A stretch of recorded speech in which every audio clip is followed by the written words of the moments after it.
that did not really work. Can't go to my next. Oh, there you go. Okay. All right. So I just want to let you know I was not paid by anyone to do these talks. So most of the stuff that I'm going to be talking about, it's kind of what I use so far, and I was not sponsored. So there should be no bias on it. All right. Salary centering.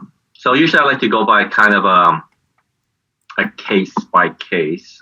So usually this is what you'll get. Sally's entering to med school and her parents have decided to come to your clinic because she heard about OK lenses from our family friend.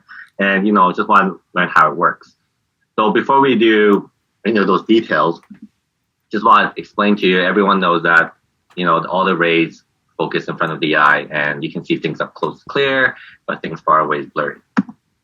So if you get myopic eye with single vision correction, majority of the time, all the light will focus right on the macula, but because of the lens a little bit thicker on the sides, it causes a little bit what we call hyperopic defocus, and you can see those ray lights are focused behind the back of the eye.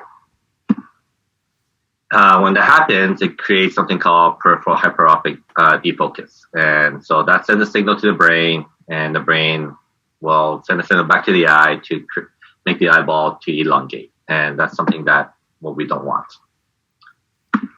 So what we want is we don't want hyperopic defocus because it can cause axial lengthening. So what we want to do, the whole idea of myopia management is to create something that can cause the eyeball doesn't grow longer and cause something called myopic defocus. And all the techniques that we're going to be talking about is to create myopic defocus. So what is myopic defocus? So pretty much you want to create a myopic shell that's in front of the retina instead of behind the retina. Now, the more peripheral plus you create, the more myopic defocus you're going to create. So you can see if you create a +1 peripheral myopic defocus, you can see the shell is closer to the retina. When you go towards closer to the +4, you can see that the shell is actually more away from the retina. So, but you can still see the image is still focused on the retina, but the peripheral is not on the retina. So that slows down the progression of axial lengthening, and the choroidal won't be thinning. And one of the best ways to do it is actually using ortho-keratology. All right. So tip number 1. Before you do any OK lenses, it is very, very important that you invest in a topographer. I feel like it's almost impossible to do Ortho-K without topography because you won't know where the lens are settled and you don't know how to troubleshoot. So invest in a topographer, and we're going to be talking a lot about that later.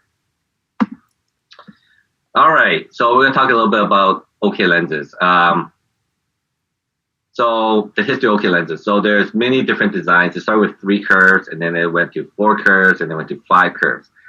So we're going to talk a little bit about the curves. So the first one is the base curve. That's the one that sits the closest to the cornea, and we don't want it touching the cornea. And that's actually the one that corrects the prescription. Next one is the reverse curve. That just allows the base curve to join the alignment curve. I'll explain that to you in a second. So actually the most important curve is actually the alignment curve. That's where it sits on the cornea, allows it to center. So if your lens is not centered, it's going to move left, right, and you're not going to get consistent results. So you want to have a good alignment curve, and then the reverse curve joins with the base curve. And then you have the peripheral curve, which allows tears to go in and out. So for the 4 curve design, you usually have a base curve, reverse curve, alignment curve, and peripheral curve. When you get into the fancier ones with 5 curves or 6 curves, they usually have 2 alignment curves or extra curves. So it's just so you can manipulate it. So then that way it can sit better and create more of a myopic. The cells can grow much, much, much clearer. So when you wear OK lenses, the idea is that you wear them at nighttime. It kind of molds your eyeball. And then by the time you take them off, then the cells will grow. And when you can see where the cells grow at nighttime. Actually, there's different theories, but the main idea is there's actually intracellular fluid. It's a little bit more complicated than just growing cells, but I don't want to bore you guys with that science. So the idea is that it molds the cornea and it creates a myopic shell. So the traditional OK lenses that we use, the ones that you can get commercially, they usually use a spherical design 6mm optic zone. And usually when you use that, and it's usually based on the base curve is not aspheric, it's spherical. When you use that, it causes what we call a 1-to-1 ratio. So if you have a prescription -1, -2, -3, -4, when you put that lens on and it's perfect bullseye, it will create, for -1, it'll create a +1. For -3, it'll create a +3 peripheral defocus. So you kind of want it on the high end. So the more peripheral myopic defocus you can create, the more you can manage myopia much, much better. And there's just a new study that talks about how much peripheral ad you should have. And we'll talk about that study in a later. It's called the Blink study.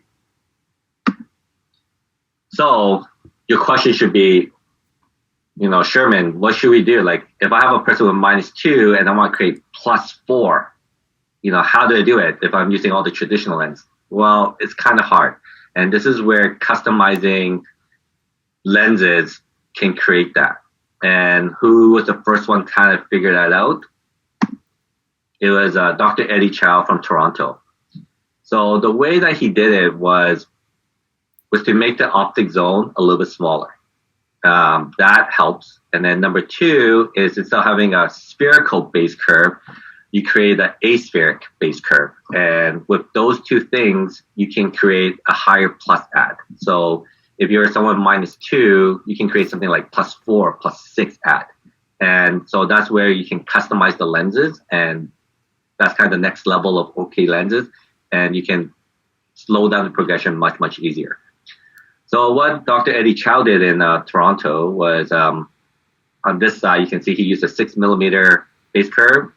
And then he used his own design, which is a 5.4, which is a smaller one. And it had an aspheric base curve.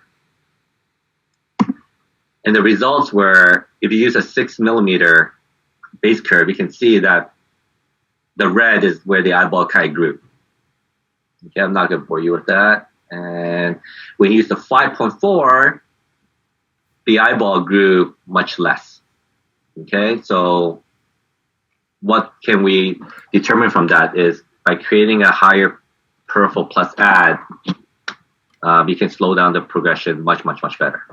So his study shows that, with someone with like myopia, like up to -5, you can help create, decrease the axial length much, much, much, much more by using a plus ad. But once you go to a high ad, like -6 or -7, it doesn't really do much.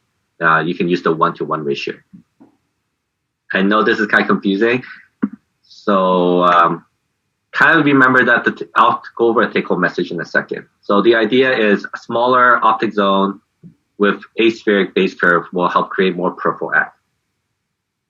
And that will help control myopia much better.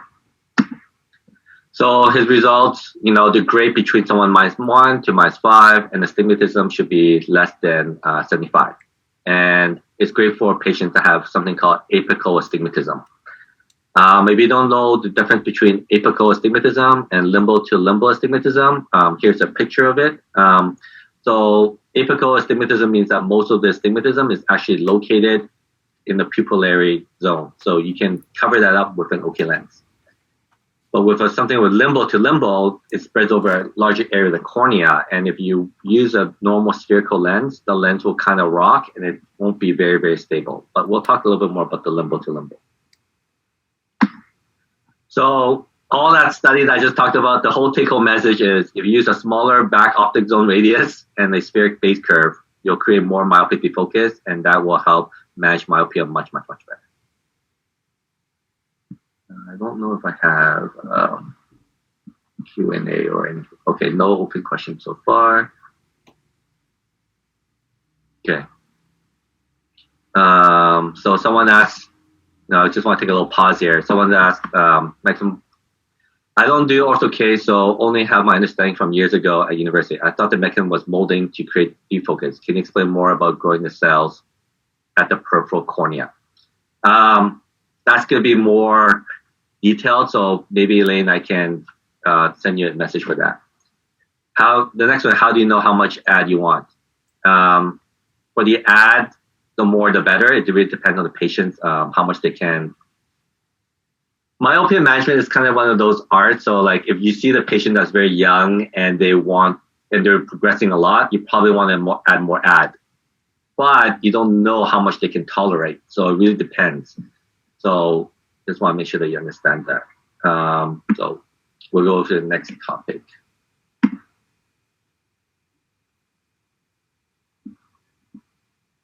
Oh, what happened? Why is it not moving to the next? Okay. So the ones that we talked about earlier, they were for apical astigmatism, something less than -75. And, what if you get a limbo to limbo and the patient is -3, -150? Most of the times you learn from school in the beginning, it's like, well, that won't really work. Yeah, it's kind of hard because the lens will rotate. If you use a spherical lens on a toric cornea, it's going to move a lot, and you're not going to create that nice suction, that nice seal, that nice molding. And that's when I first started OK lens. That's what I learned the hard way. But with the newer technology now, with OK lenses, you can do something what we call toric OK lenses. So they're suitable for patients with limbo to limbo astigmatism. So they have two alignment zones. So they have one for this meridian and they have one for the other meridian. And usually when do you want to use it? You want to use it when there's a height difference between the two meridians by about 30 micrometers. So this is, let's say I'm going to give a number, 1800 micrometers height, and then this other one is 1900 micrometer in height. Then there's 100 micrometers in difference. So you probably want to use two alignment curves so that way the lens won't be moving. And with the traditional ones that are spherical, it doesn't really work. So that's why you want to use the specialty design ones. So when do you want to use these peripheral toric lenses? You always want to prefer that the spherical is 2 times the cylinder. Because you're only using one base curve. If you don't do that, you can create residual astigmatism. So you don't want that. So that's why you kind of wanted to have it 2 times. Now, what if the patient is plain old -150/70? You're like, oh man, we can't do OK lenses. Well, the advances in OK lenses have changed dramatically within the past couple years. So you can actually add 2 alignment curves and also 2 base curves. So this is where it gets really, really fun if you're really like an Ortho-K junkie like me. But if you're like, oh man, that sounds so complicated. There are people that like me that love to do this, but just want to let you guys know that there are options. So you can play with alignment curves, you can play with base curves. There's many different curves you can play with once you kind of get into the OK lenses. So I just want to let you guys know that there are options. So take-home message is that a lot of people just think, oh, if you have you have astigmatism, you can't do it. Or like, oh, you don't have double the amount of spherical times 2 times the astigmatism. Oh, I can't do OK lenses. Well, that's kind of false, that myth. So technically, you can use peripheral toric lenses. Should be considered if it's static height difference by 30 micrometers. And how do you measure it? Using a topographer. That's the only way. There's no way you can use it by eyeball, by slit lamp. The other thing is that the newer lenses, you can actually, with dual base curves and dual alignment curves, you can actually treat even like abnormal prescription. Let's see, there's 3 more Q&A. Okay, good.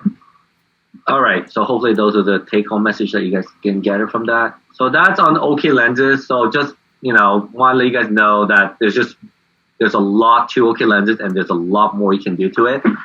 So just, learn about it because there's so many different designs out there in the market. Choose something that you're comfortable with first, and then you can keep building on. Right now, I'm probably using about 3 or 4 different type of designs, depending on the patient and what their needs are.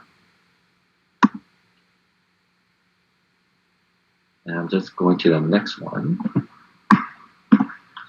All right. So doing OK lenses, you kind of want, hey, what are the topographer out there? What's in the market? So I'm just gonna go over some of them in the market, and you guys can, if you guys are gonna plan to do a little bit more myopia management or do a little bit of OK lenses, here are some of them that, do some research for you guys.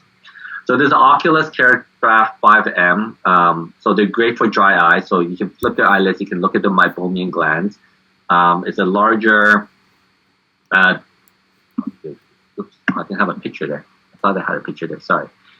So it has a bigger, larger cone. But sometimes, if they have eyelashes or, you don't get really, really big fissure, then it's kind of hard to take those measurements.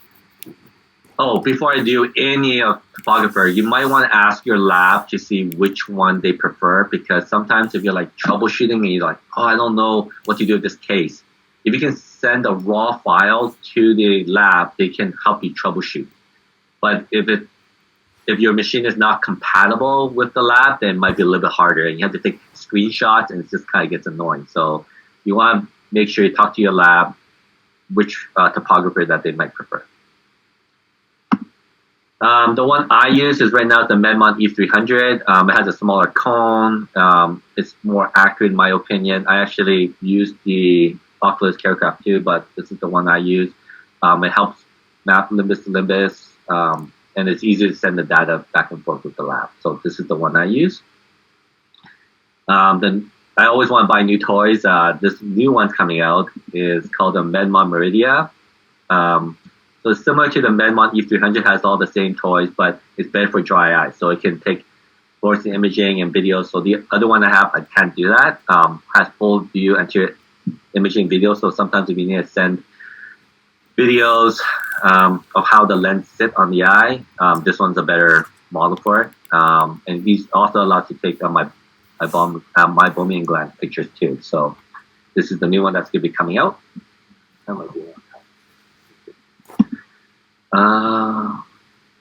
Oh no, this is the old one.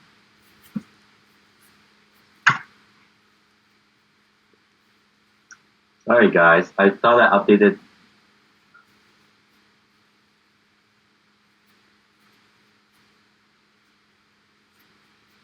Oh no, that's fine.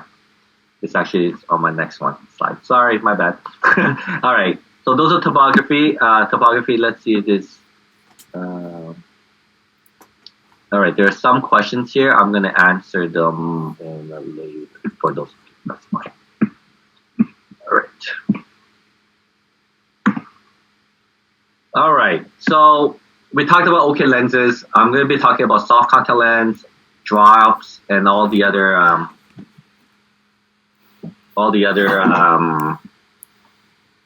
other techniques management too. Okay. So Ricky is 15 years old. He wore OK lenses, but he doesn't want to do OK lenses anymore. Like, I'm done. I don't want to do it anymore. I hate wearing them at night, and I don't sleep for 8 hours. So what are his other options? So some other options is actually soft contact lenses, and these ones are dailies. Some are great. Some have limitations, and I'll go over that. You might have heard of them. One's called MySight. It just probably came out last year, and then Natural Review just came into Canada just recently also. So I'll talk about those two lenses and how they work. And remember, everything is all about creating that myopic shell. All right, so how does a Cooper Vision MySight work? So there's two treatment zones. It creates myopic defocus. It creates myopia in all positions. So if you look up, down, left, and right, it all causes. And the recommended wearing time is you want to wear 6 days a week, at least 10 hours a day. These ones are great because you just wear them, you can toss them out.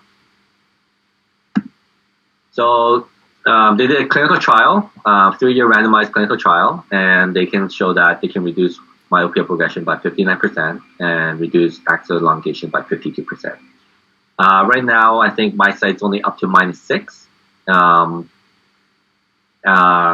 but I think they're going to be increasing up to maybe -10 soon, so we'll wait for that. I'm not going to bore you with the study, so just pretty much that's the take-home message. So the advantage is that it's easy to put them in, take them out, simple to fit. Disadvantage, you can't really force the child to wear them unless they're motivated and they're committed. If you have any kind of corneal diseases, then you can't wear them. And if you have someone that has a really high astigmatism, it doesn't really work. So those are some of the disadvantages. The other one that we talked about is that I mentioned earlier is the V2 natural view. It works a little bit different. It doesn't have the two zones because it's a virtual pinhole effect. And by creating that with a depth of focus, it also creates peripheral ad. Now, I'm just sharing this study, but it's not a very strong study at all, okay? It showed slowing down myopia progression by 81% and reduced axial length by 45%, and an effective ad up to +3. Now, this is a retrospective case study with only 32 patients, and so just be a little bit wary, but clinically from all my other colleagues that are using in the States, it's actually pretty effective. But again, remember, this study is very limited. It's not as strong as the other mice site. So I just want you guys to be aware of that. All right.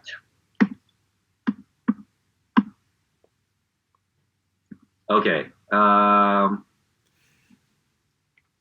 Okay. So another take-home message for both of those, just make sure, these ones, I love them because they're daily ones. There might be some questions, well, what about the bioaffinity ones? Those ones are older technologies, so today I'm just be focusing on the new ones. If you have any other those questions, you can always email me later. All right, so this new study just came out. It's called the Blink randomized trial. And what does this study tells us? So it pretty much just confirms that the higher peripheral ad you create, the better you can manage myopia and also axial growth. So they did this study, so you can see someone with no ad, you can see how much they progress by, and if you use someone with a +250 ad, you can create much more better myopia management. So take home message, daily contact lenses are helpful for younger children. All right, I think that's with soft contact lenses that are new.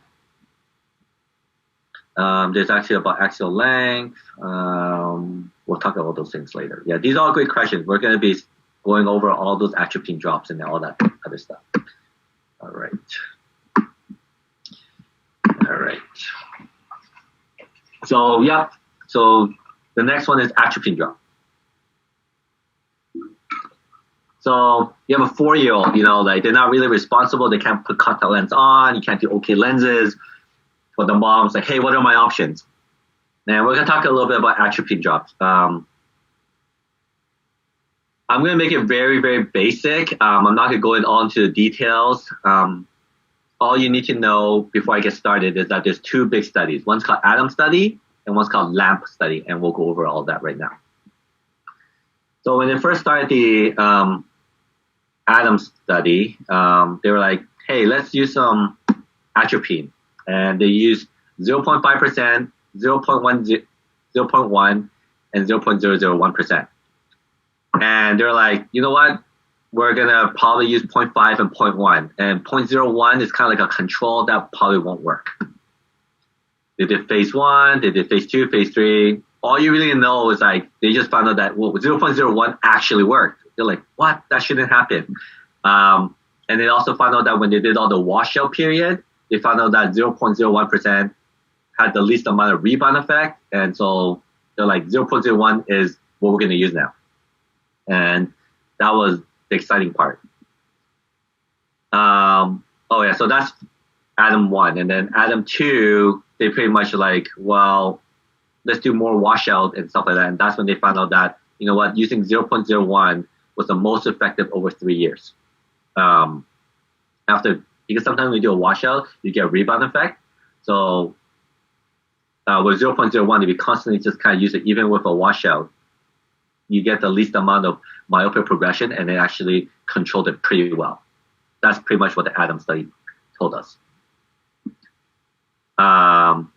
So after 5 years, they found out that the lowest overall change in axial length, and it causes, another important thing is side effects. So there's the least amount of pupil dilation, loss of combination, near visual loss. Like when I started with 0.01% with my patients, I didn't really have any patient complaining about it. So when I first started. So that was the study, like 0.01. Then someone else was like, well, what happened if we use a little bit more than 0.01? And that's when they came up with LAMP study, which is low concentration atropine for myopia. And so what they use 3 different concentrations. They use 0.01, they use 0.025, and 0.05%. And again, let's see what happens. And they tried it on those kids, and the phase 1, they have those 4 groups, and then by phase 2, they just put the placebo patients for 0.05.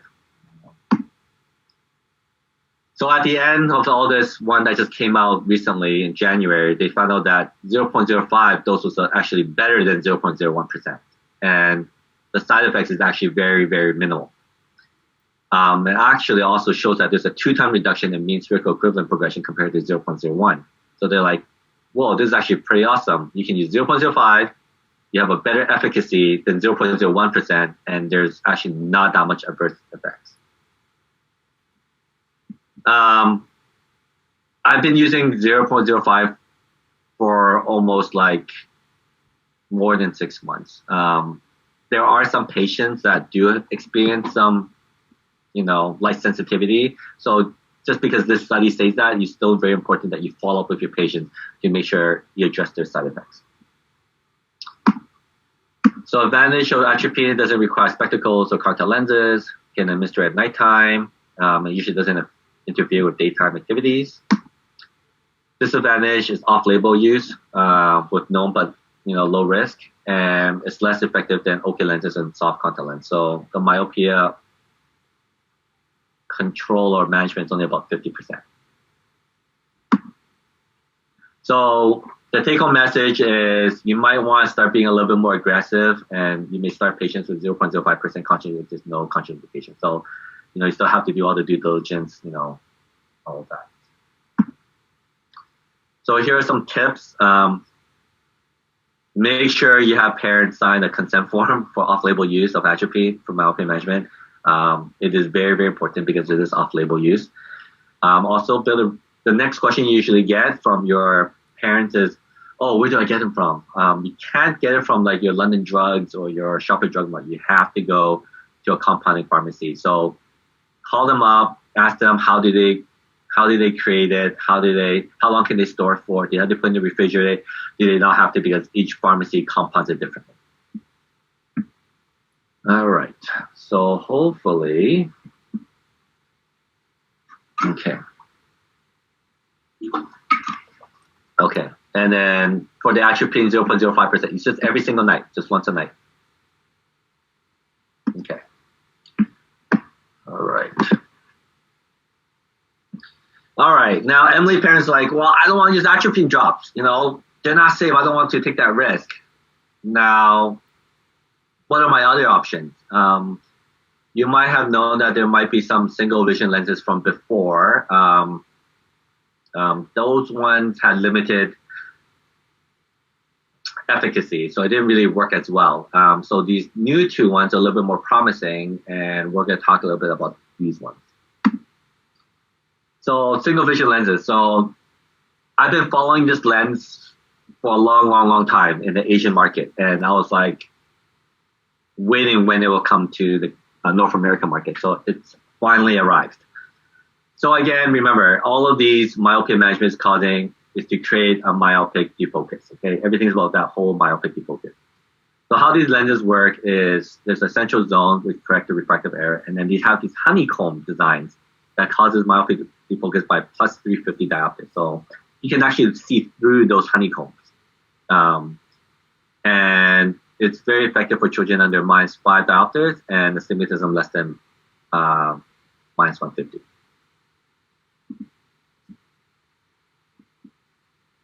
Okay. So what have their studies have shown? So their paper shows that, reduces myopia progression by 59%, so very similar to the MySight, and also reduces axial elongation by 60%. So they did a 2-year randomized clinical trial, so pretty strong study. And right now, I've been using this lens since July, and a lot of my patients actually, the young kids are like 4 or 5 and they don't want to put contact lens. This is a great one to use. So what are some of the advantages? They're impact resistant with UV protection. They're comfortable, easy to wear, so you don't have to train contact lenses. Disadvantage, it doesn't work as well as OK lenses, and they're not widely available. I was just talking to Sherry earlier, during the introductory phase right now, but starting in next year, they're going to be more widely available. So Sherry will probably be coming and say hi to you guys on this lens. Now, myopia management has always been, like almost every single month, there's something new. Okay, so you have to kind of keep up. And this new one that's going to be coming out, you're probably hearing about it from Essilor. It's called the Stellus lens. Uses a whole design, so aspheric lenslet. Not too sure what it's about. They haven't released any information, but this is what they reported so far. Just be aware that's coming out. I haven't read any studies on it or anything like that, but you can just be aware of it that's coming out. Now, tip number 4 on these ones. You have to know the parameters of these lenses. And here are some of the stuff that I learned. Number 1, well, this is where my optician kind of like, hey, Dr. Tung, you can't do this, you can't do that. I was like, oh, I didn't know.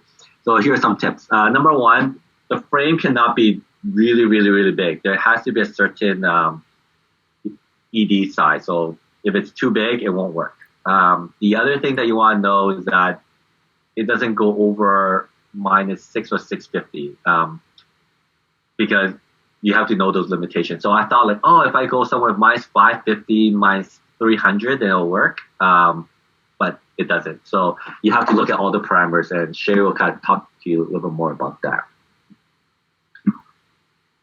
Okay.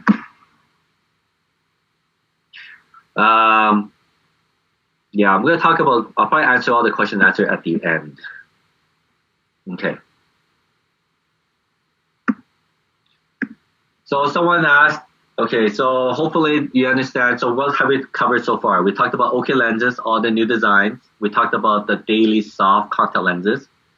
Then we talked about the atropine drops, and then now we talked about the lenses, the one for your glasses. So someone asked, well, how about axial length? Axial length is kind of like your OCT. You'll probably have to get it if you're going to be doing a lot of myopia management. So I'm going to talk about all the pros and cons of kind of each one. So for the axial, wait, hold on, let's see how we're doing time. Okay, so axial length parameters. It is very important. Okay, for standard care, there's 2 things that you should be measuring. Number 1 is a cycloplegic refraction. If you're doing myopia management, you should cycloplege your patients to get the most accurate prescription, so you can compare them over time. And that's how I was doing it before. But now the standard care is that you kind of have to measure the length of the eyeball also. And if you don't, you don't really know if you're giving the best care. And here's the trickier part. When you're measuring axial length, it's not linear. It doesn't grow in a perfect linear pattern. Each age will be different. And for boys and girls, it's also going to be different. And also for what race you are, also grows in a different. So let's say you see a 6-year-old female Asian girl, and you measure the axial length. Let's say it's 22, and you look at the graph, it's like, oh my goodness, 22 is not normal. It should be 21. Then you probably want to start your treatment much more aggressive. But if it's like you're saying, you check another patient and it's supposed to be 23 and their axial length is 22. Oh, great. And their prescription is -1. You might not need to be as aggressive. So it really changes the dynamic of how you treat. Are you treating it more aggressively or more conservatively? So that's why axial length is something that you probably have to look into. So diving into axial length parameters. There's the A and B scan. So these ones are the most affordable ones. It's kind of like a probe. You put it on the eye. It's kind of like pachymetry, and you can actually measure the axial length. The good thing about this one is very affordable, but it really depends on the technician, how accurate they are. And imagine putting some anesthetic on a 5-year-old or 4-year-old and you want to touch their eyeball. That's kind of hard. So I did not get an axial length parameter. No, sorry, I did not get a handheld A/B scanner. So that's option number 1. The gold standard is the Zeiss Eyelab Master. This one's usually for cataract surgery. It's the most accurate. It's the gold standard. But you're not going to be spending this on this equipment just to measure the axial length. So you might can co-manage with your local ophthalmologist to see if you can use it to measure axial length. But that's the gold standard. And I don't know any optometrist that owns one right now. New ones that are coming out. This one's from Nidec. It's an optical biometer AL scan. It measures axial length within 10 seconds. And from what I heard from my colleagues that have this equipment, it actually works very well, very easy. It's kind of like doing Ortho-Ks, and it's very repeatable. So this is something that you might want to consider. This is the new toy I'm saving up for, the Ocular Myopia Master. It does refraction, it does axial length, and also has keratometry. This is kind of, this one's close to almost $45,000, but this is the one I want. So I'm saving up money for this one. And again, it's very accurate. You can measure the axial length, and it has all these other, it also measures refraction, so you can save some time. And so this is the equipment I have right now. I have a Hubert OCT, and there's a tool for measuring axial length measurements. So it uses OCT technology. I've been playing with the software. It's not as, sometimes it can be really, really, really reliable, and I can get like 7 accurate measurements in a row. But sometimes sometimes the machine doesn't find where the cornea is, and then it's not as accurate. So I'm working out the software kinks with Hubert. So maybe in the future, OCTs will be able to measure axial length. So stay tuned for that. And then I just added this to the new slide. So there's always coming with new toys. And another one is called Maya. This one's from Topcon. And it can do topography. It can also measure axial length. And it also does dry eye tools. So there's 3 in 1. So I will assume that, I haven't worked with this. I don't think it's in Canada yet. But these are ones that are coming out. And I'm pretty sure there'll be one that coming out that will do topography, axial length, dry eyes, and probably your refraction also. So stay tuned for those ones. How am I doing in time? So it's 9:10. So I've finished a little bit earlier, but it seems like there's a lot of questions. Myopia management. So a summary, myopia management here to stay. It's not going anywhere. There's no one magic bullet that manages all myopia. So imagine it's like glaucoma, low vision, or vision therapy. It's not like, I'm going to treat glaucoma with prostaglandin and that's it. No, you have to kind of look into, okay, does this patient have, heart condition? They can't use beta blockers, or, maybe you want to use SLT. So myopia management is kind of going towards that. I think most of us, when we treat myopia, it's like, glasses and that's it. Atropine drop and that's it.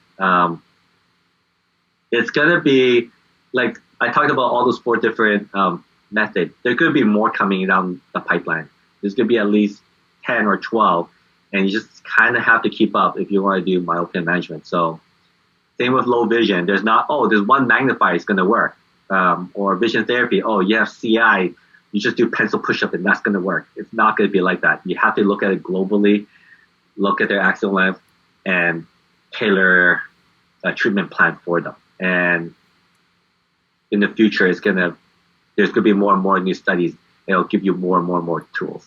I think within the past year, we just have like 3 or 4 more, like the ones I just spoke with. There's 3 or 4 new tools that will help you manage myopia. So there's only going to be more and more. With myopia management, learn the science and invest in the technology. Don't dabble. The best thing is trying to like treat glaucoma.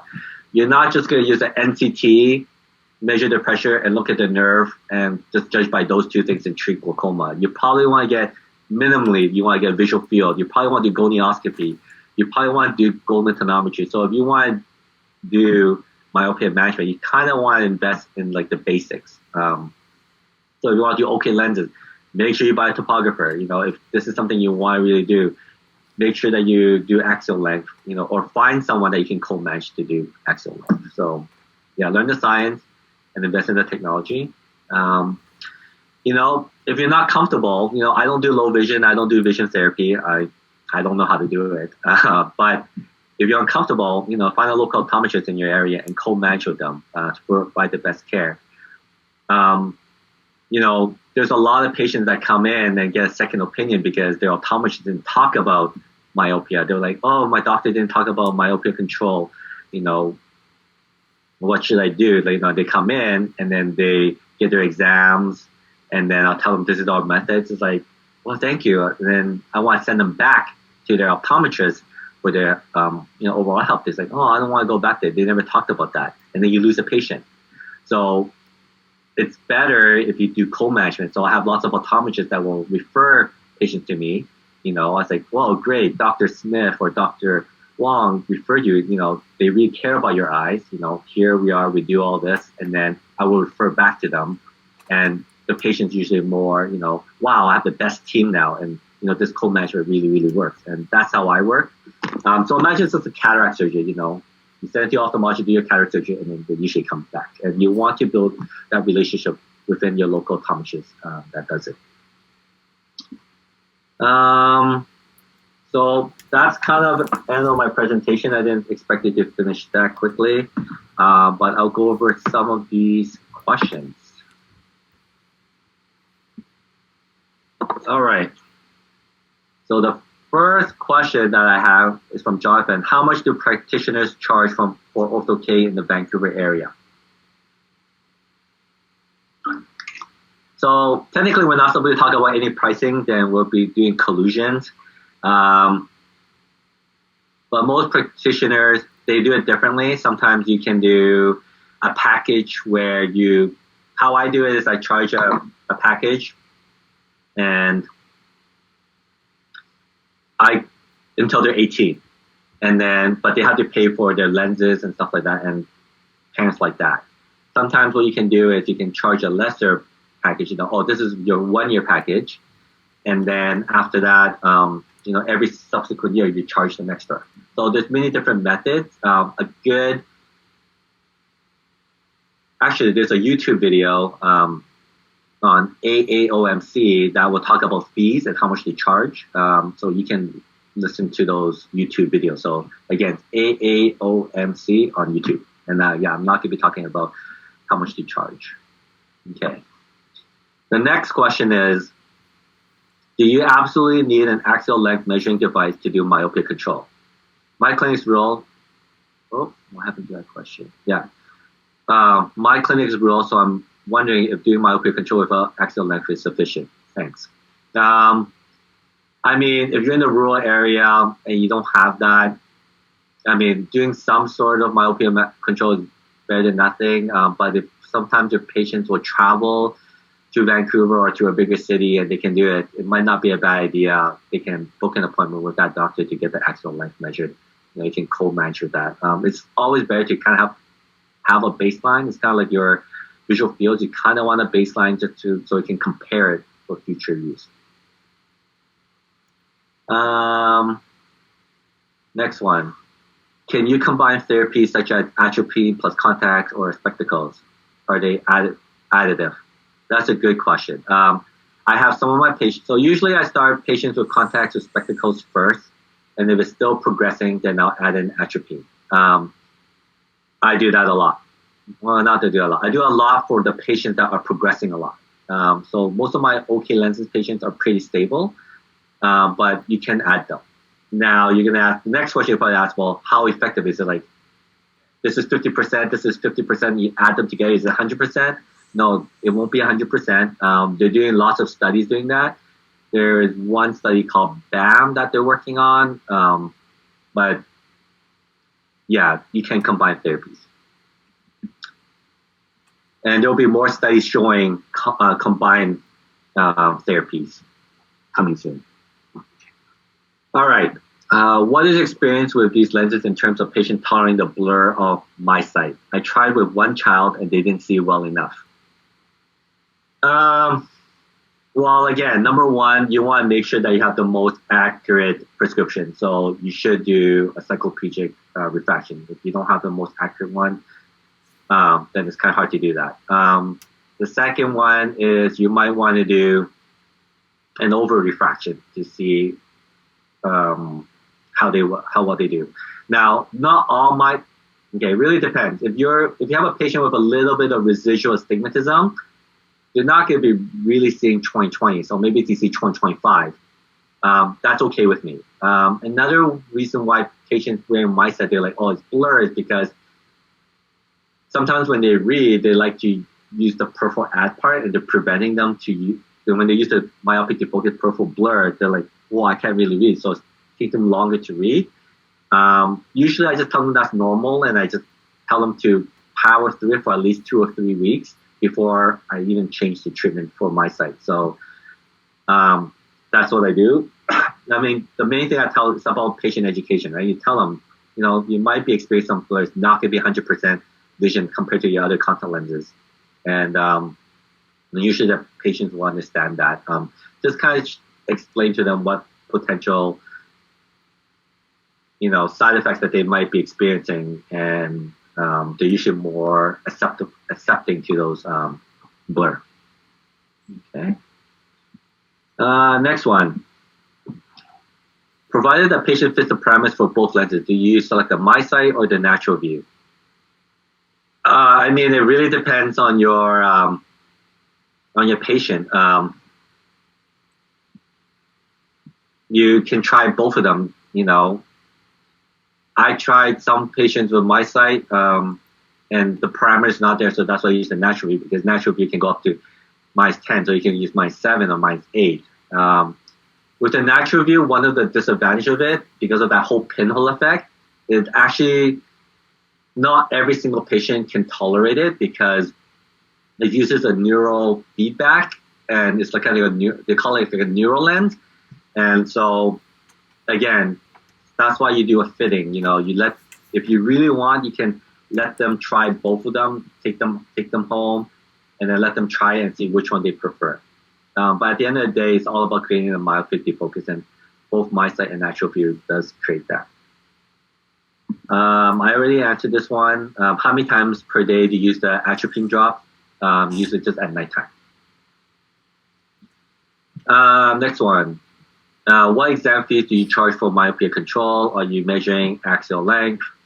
So the question is, yeah, I'm not going to talk about the fees, but are you measuring axial length? Yes, I will be measuring. I'm using my OCT right now, but if it's not, then my new toy will be the Myopia Master. So yeah, this is something I love and breathe, so I have to buy an axial length. All right.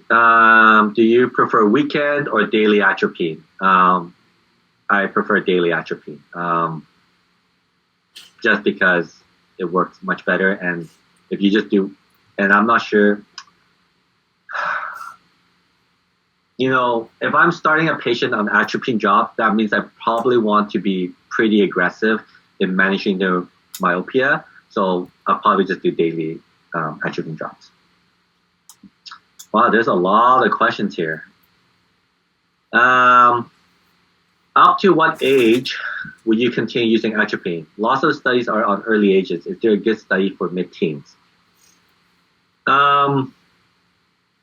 So usually when I start patients, I kind of tell them that they're kind of committed, and I kind of explain to them that if you stop, there's always a chance of rebound effect.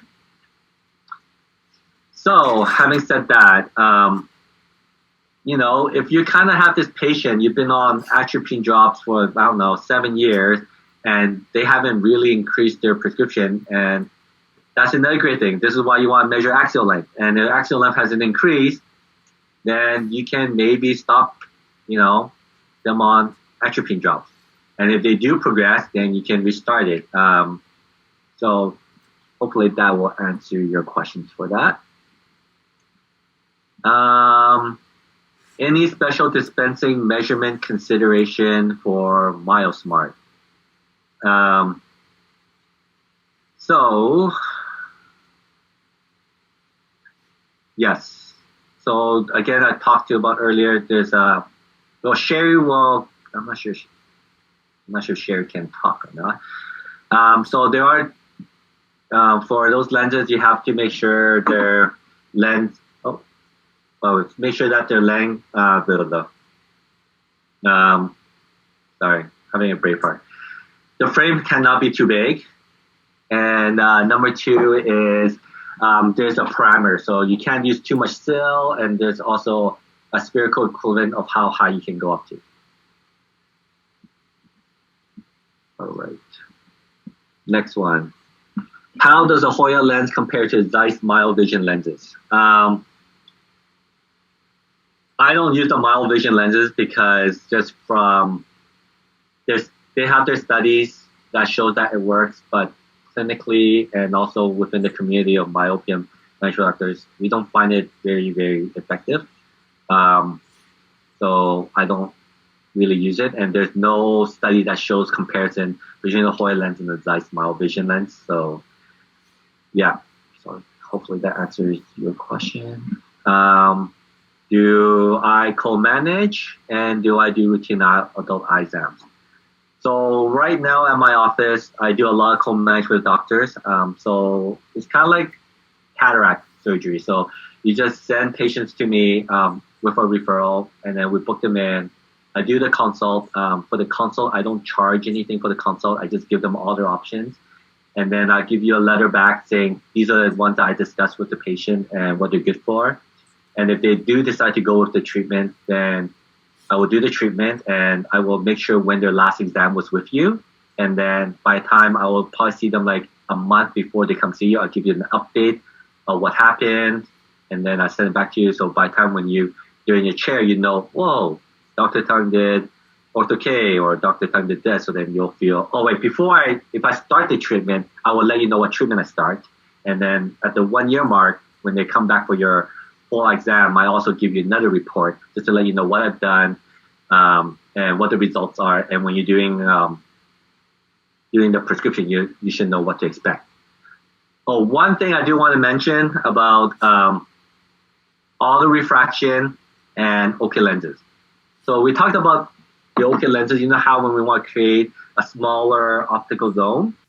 So if you have a smaller optical zone, and let's say your patient is sitting in your autorefractor and you get to spit out like a really weird number, let's say you get +2, -375, actually 90, you're like, what the heck is Dr. Tung doing? Like, this prescription is so bad. And then they sit in your chair and they're like, oh, they can see 20/20. And you're like scratching your head, like, what is going on? The main reason behind it is because probably your autorefractor actually picked up the myopic defocus, the peripheral blur that I created. So that's why it's so important that you do retinoscopy and also do VA. So most of the time when the patient kind of sits in your chair, when I co-manage with you, you just do the health part. Most of the refraction part I've done for you. And during my report, I'll tell you what I've done and what to expect. So if you do co-manage with other doctors and you see these weird numbers, the reason behind it is because of that peripheral blur. Okay? And do I do routine adult eye exams? To be honest, I don't do much adult. Okay, let me rephrase this. A little bit history about my office. So I just opened a new office. It's called Eyelab, and there is two components that I'm mostly focusing on. One is myopia management, and the other one we're doing is vision therapy. I have another doctor, Dr. Melody Tung, that does all the vision therapy stuff. So we're kind of more like gearing towards a pediatric office. So having said that, I do mostly all the Ortho-K, all the myopia management stuff, and my other doctor mostly does vision therapy stuff. And again, she does the same thing, like we co-manage with other doctors.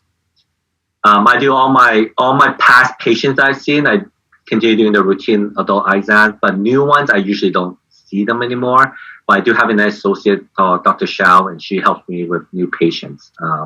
But I usually, with other optometrists, I usually co-manage with them. So hopefully that answers your question. Sherman, what do you think about operative mechanism in the atropine treatment? Ortho-K and soft lens mechanism seem odds with each other. Okay, so how does it work with atropine? We don't know. We have no idea what the mechanism is.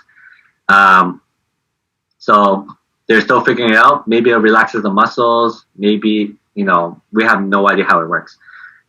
Again, with all the other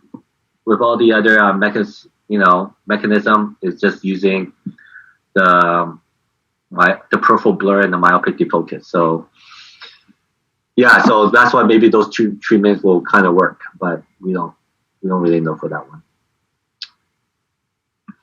At what point do you stop therapy, such as atrophy, based on age, progression, how long it has been stable?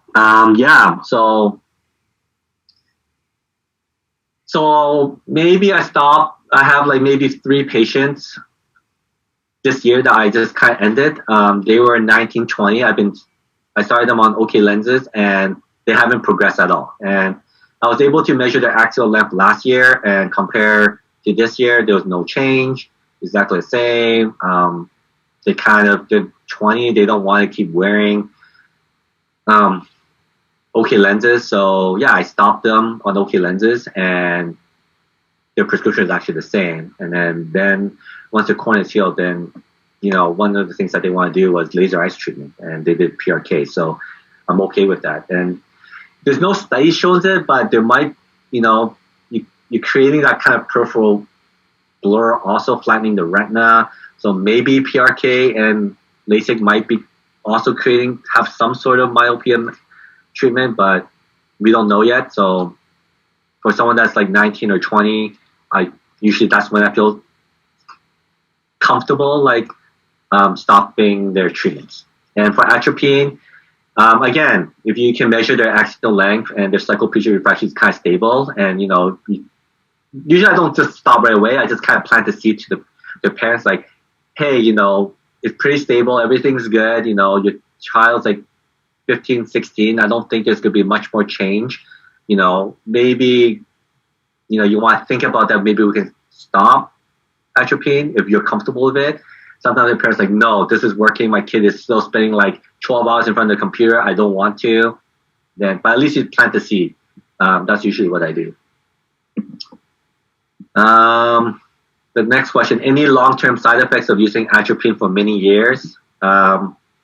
According to the Adam 1, Adam 2, they've been 7 or 8 years now. There's not really any long-term side effects. But again, that's why it's very important that you have that waiver form for your parents to sign. So then it kind of, covers you a little bit. But I don't really see that many long-term side effects of atropine, especially if you're now starting like 0.05% or 0.01% is very, very minimal. All right. What follow-up do you do with atropine? What follow-up do you do for atropine therapy? Do you charge privately over and above BCE Health? So yeah, for all my myopia management fees, I charge them privately, and I usually do a global fee. That's usually what I do. And I do charge privately. Now, I know some doctors like to do this. Hey, I'm bringing this patient back, or I'm checking this patient for myopia after 6 months, so I'm going to charge MSP. I don't do that because I don't believe that I don't want to be audited in the first place. And so for these type of treatments, I don't bill MSP, and I just bill the patient directly. Another reason why I don't bill MSP is because, let's say I start a patient I co-manage with another doctor, and I started OK lens, and for some reason, their eyes are a little bit red, and they come back and see me.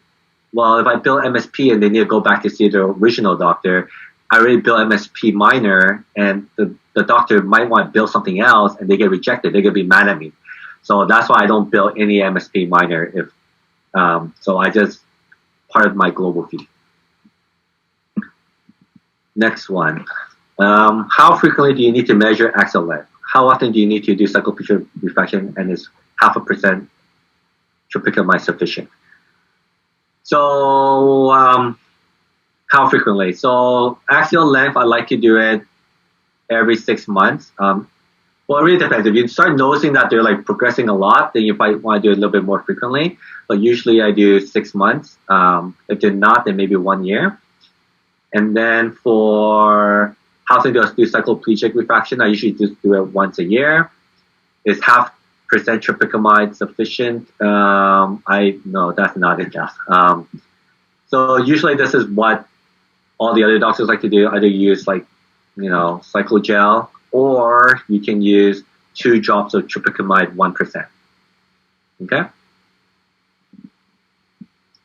Are there any studies to combine treatment with atropine and Hoya lenses? No, there's none. The Hoya lens just came out, 2 years, and these combination treatments are gonna be, they'll come out, but it's gonna be very specific. For example, like the Hoya lens and atropine. I'm not sure of that study, but someone might do that study one day. How do you determine which patients to talk about this? For myopia management, I talk to every patient about myopia management. Now, this is what a lot of optometrists like to do. They like to do everything all at once. So, for example, you have a glaucoma patient, you come in, and you're like, oh, I'm going to do all the visual field today. I'm going to do all the CC, golden visual field, everything all today. I don't think that's a really good idea. Usually if a patient comes in, I address their main concern first. And if they have something else, like, oh, I want to learn a little bit more about lattice, or I want to learn a little bit more about glaucoma, I usually bring the patient back another day. So if I do have a patient that sits here and they're like, oh, they have -2 or -3, I'm like, all right, your child has this, there's many different things that we can do. Let's book you another appointment to talk more about this. Because usually a consultation will take about 30 minutes to 45 minutes, because parents have lots and lots of questions. So if this is something that you really love to do, and I have the passion for it, that's where I'll sit down with a patient and talk about them, and I'll give them, like, sometimes what you can also do is, to save some time, you can make brochures. You can make brochures for patients, for parents, and then you give it to them, and then book back an appointment, and they can talk more about the different options. Okay? And every single patient that has myopia, I feel like it's my duty to talk about it. All right. Most OMDs are not keen on Ortho-K because of microbial keratitis risk. Can you comment on this and navigate this with your patient? All right. So this is a very touchy topic. I also understand the OMD's perspective, and it really boils back to us and how we manage. If you do decide to do OK lenses, make sure you have there's a way the patient can reach you 24 hours. Okay?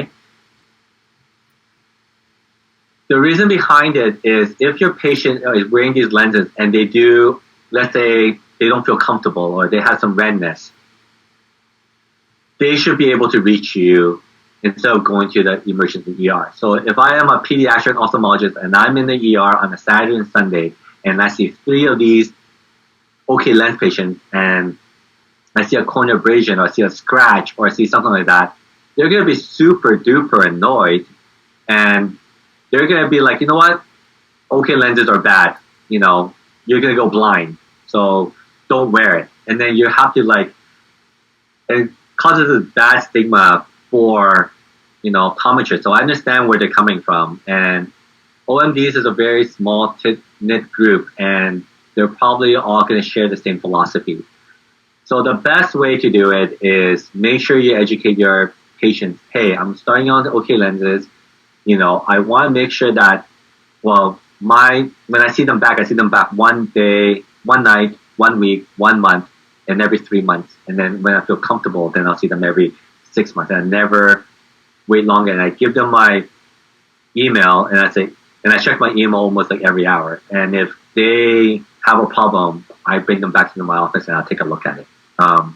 So that way they're not going to ER, and I tell them, don't go to the ER. Just come and find me and I'll take care of you. And most of the time it's something very minor, like, oh, I had a hard time taking out the lens, or like, oh, the lens kind of went over onto the other side and I couldn't take it out, or something like that. You can fix it in your own office. So, it has to be we have to work with the ophthalmologist. So if we give them less complication and less headache, maybe they're a little bit more receptive to OK lenses.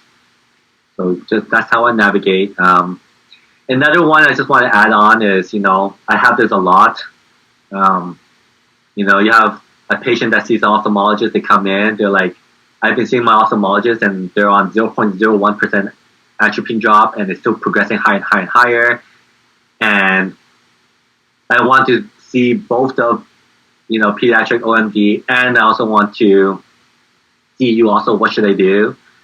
So, I know it's uncomfortable, but sometimes you might want to write a letter, hey, I discussed this with a patient. They want to go ahead and do that. I just want to be aware of this. And, if there's any complications, I would like, I will be here 24 hours taking care of this patient. So hopefully, we can co-manage together.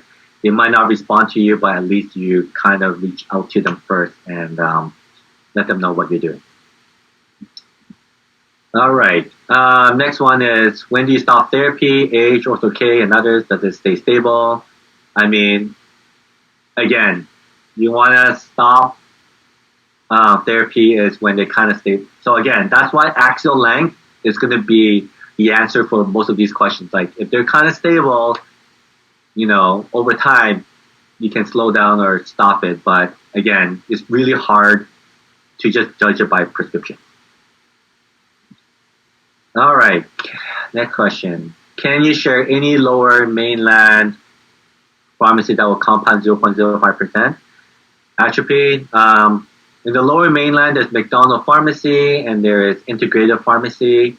There's also Dunbar Pharmacy. So if you just Google, just type in compounding pharmacy in your area, they'll usually, or just ask your local pharmacy and they'll tell you who to send.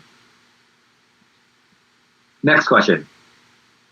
How often do you have an Ortho-K patient who still wants glasses to see slightly better than Ortho-K gives? How often do we have an Ortho-K patient who still wants glasses? I don't know how to answer that because most of my Ortho-K patients, I usually fit them to see at least 20/25 or 20/20. So if you're doing OK lens properly, you should be seeing that. So if you're not getting the close to 20/20 or 20/25, that should be a red flag. But let's say, for example, this patient is minus 9, and you can correct them up to -6, and you create that peripheral blur, and you're down to -3. Then yeah, you can prescribe a pair of glasses. Before, you probably could only prescribe a -3 single vision, but now with the Hoya lenses, you can put with the DIMS technology, you can do the OK lens and then put the -3 DIMS lens to create even more myopic defocus. So that might work. And yeah, and I know the next question someone's going to ask me, oh, is there a study on that? No, there's no study on that. Wearing OK lenses and DIMS at the same time. Hi, Sherman. I'm just going to give you guys a 5-minute warning. So maybe perhaps you can answer 3 or 4 more questions and then we'll wrap it up. Okay. Oh, I didn't even know that. This is actually very popular. Okay, so 3 more questions. We can have you come back in November for another session, part 2. Okay. I didn't know it was going to be this. How many delegates do we have today on here? Over 260. Okay. Yeah, large group. I didn't think I was going to answer this many questions. Okay, two more. I'll answer two more questions, okay? What if they cannot afford any of these treatments? Go outside, breaks reading, glasses off to read, eat more carrots. Yeah, so I'll just tell you what my office is. I don't, if a patient really needs it, I don't deny them of care. I will work with the parents to have payment plans. I know that, of course, you don't want to lose money for your office, but for your lenses and stuff like that, you kind of want to recuperate that at least. So for those patients that can't pay, you should give them a treatment plan. They may never pay you back, but I do a payment plan and help them out a little bit because I don't want denial care for that patient. And parents will usually find a way, if it's good for their kids, they will find a way to, allocate their funds to pay for the treatments. So a lot of my parents, where they're like, "Oh, I can't afford this," they're like, "Well, here, I'll give you a payment plan. Would it be okay you pay $500 every 3 months, or I can't afford that. Well, let me know what you can afford and see if we can work together." So that's what I usually do. You spoke about the new spectacle lenses. Are they better than the old ones, like mild vision? Again, the Zeiss mild vision, I used them before. They had limited success. And if you read their papers, they're really, really good on papers, but clinically, it's most of our clinicians don't find it. And I just don't want to give, if I don't really see the results also, then I don't want to prescribe that. And then when patients have contact lens patients like myself and the patient has spectacle eyes, we always give them myopic. Yeah, so I mean, it really depends. If I know this parent that really, they're really keen on wearing those lenses all the time, then maybe I'll just go, maybe they can still use the old prescription, like, because that's a backup pair. But if this patient have long hours, let's say they wake up at 6 a.m. and they wear that contact lens daily one until like 4 or 5 p.m., then usually I'll take them out. Then I'll start them on and then tell them to wear the DIMS lens from Hoya, to wear that, the Mild Smart lens. All right. Last question. Sorry about this. If patient has amblyopia, how do you manage that as well as do myopia management? So I am very lucky. I have Dr. Melody Tung to do vision therapy with me.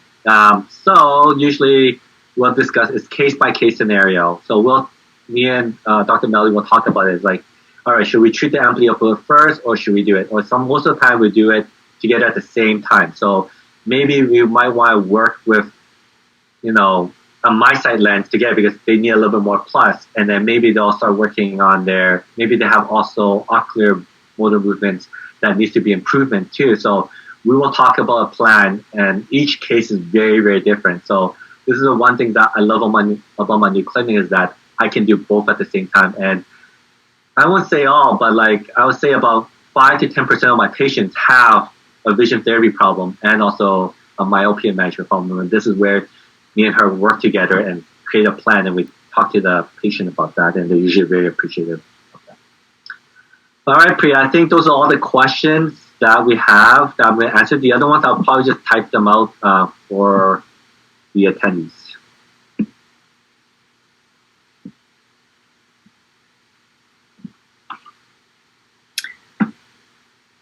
Great. Thank you, Dr. Tung, for an amazing Sunday morning session. Exceptionally engaging and interactive. I think we're going to have to definitely bring you back either in November or maybe during one of our fall regional meetings in February. At this time, just on behalf of BC Doctors of Optometry and all our members, we've always appreciated you taking the time to come and speak and bring innovative topics. So congratulations on all the work that you're doing to advance the profession. And at this time, I'll just pass it along to Sherry to just give a brief update on Hoya. Thank you, Priya. Dr. Tung, that was amazing. The amount of questions that you got was phenomenal. You also have a lot of questions in the Zoom chat. So